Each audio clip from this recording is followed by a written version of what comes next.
sometimes you just sit back and you ask yourself, are you alone in this? And to see people of your caliber come out to express solidarity, haven't been witnesses to all that is going on, for me is not only energizing, but also confirms that internal feeling and belief that what we're doing is the right thing to do and the right way to go.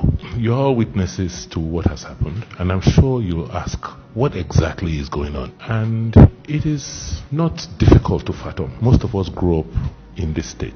This is home for us. And this is not where we grew up. And this is not how we grew up. When the change occurred in 2016, I had no doubts in my mind that I should jump into the fray to continue the reform which we had started. But what I didn't realize was that the rot was so deep and fundamental. And it was not just a rot that expressed it, just you saw its physical expression, but it was becoming cultural. In the country, you come in here, you cannot drive through the city. You had warlords that had taken possession. When we had to clear Lagos Street, we found out that people had erected stores, shops on Lagos Street.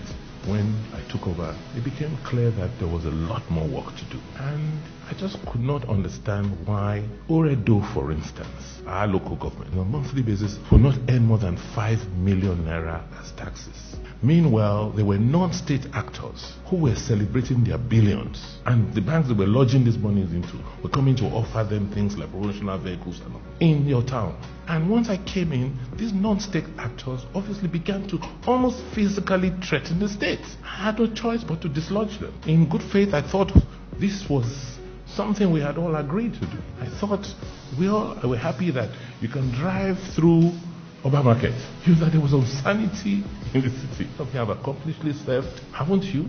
But the institutions you served, haven't they remained? So at the end of the day, it's about building institutions. Because we individuals will come and go, but institutions remain. So those were the fundamentals I thought we should focus on. The human capacity, the human beings. How can you have a civil service, people work, you don't pay, or they retire, you don't pay them? How can you have a civil service where people work in environments that, were so unconducive and they were treated like animals? I went to Palm House after I resumed office. I tried to look through you don't know to talk about the state of the building. The exits, the fire exits, were all littered with files.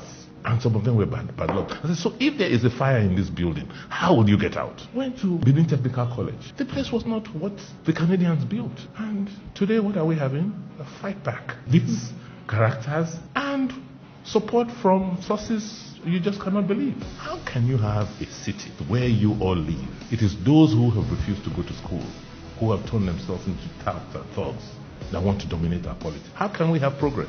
We were known for education, and that is why today you all can introduce yourselves as professors, doctors, people who have accomplished. But if if you didn't receive the quality of education you did, would you be who you are today? Devoting more resources of state to ensuring that our children learn so that we can build a future cannot be a wrong policy of state. And in all our conversations, all the things I'm hearing, nobody has actually told me what exactly are the policy issues. Is it that, ensuring that you build infrastructure at the right price is not the right thing to do? Is it that building roads is not the right thing to do? And try and get more resources of state to work for the people, is it not the right thing to do? Is paying teachers, strengthening the educational system not the right thing to do? Nobody has told me in all what we've done to date that there is some policy issue we've done that's wrong. I will rather focus on mental infrastructure.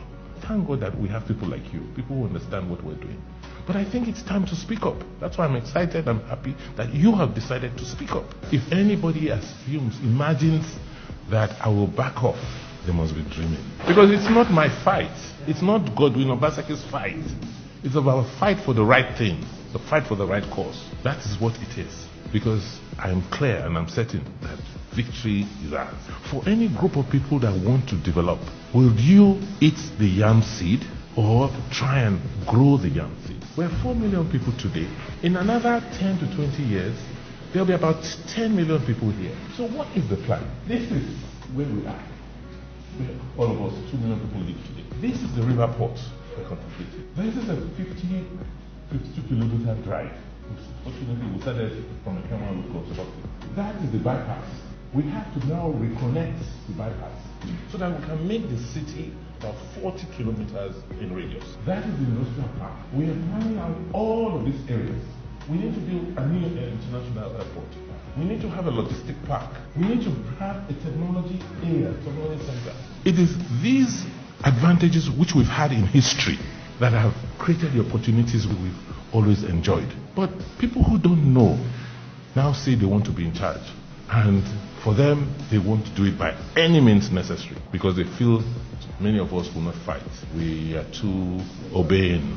We are too intellectual. We have options. So walk away for them. But I just want to assure you that we're not walking away. I've said it clearly and I told my cabinet yesterday. Second term for me is non-negotiable. I am demanding it because I deserve it. I think I've earned it. We need to have it so that we can continue with what we're doing today. So I want to thank you and assure you that I'm here and I would like us to continue to have these conversations and I need to give you a lot more information. It's our government, it's not my government alone. Thank you.